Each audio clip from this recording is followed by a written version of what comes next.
Just turning 613, chronic wounds affect nearly 7 million people in the U.S., and that number is on the rise. Ascension Hospital in Standish and Aranac County just opened a new wound care facility, and it's now hosting an open house to debut it to the community later today. Our Cheryl Coonan is live now to tell us more about it and why there's such a need for wound care. Good morning again, you guys. Yeah, Ascension Standish looking to increase access to wound care for folks in Aranac County. Now, Deb, talk to me why it's so important to have a facility like this in a rural area. Well, access to care is a huge issue for people in a rural community. So being able to stay local, there's no need to have to drive to a big city for wound care or ER services.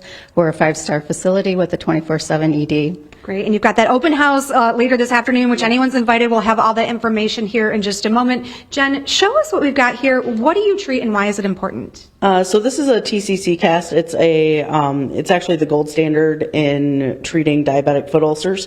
It actually relieves all the pressure on the wound so that the blood flow can get to the wound and heal it.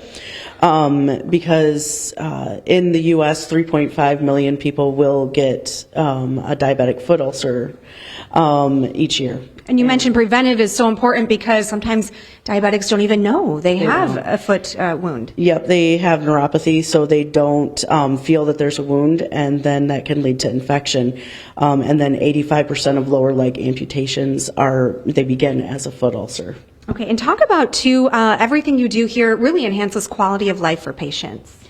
Yes, we look at the whole patient. You know, we look at how the wound affects them mentally and physically. Look at nutrition. That's why we have this Juven here. It's one of the things that helps with that. And we just want to make sure that the whole patient is treated. So looking at every person individually and from a holistic standpoint, we're going to have so much more here from Ascension Standish and the open house that's going to happen later today. For now, live in Standish, Cheryl Coonan, ABC 12 News.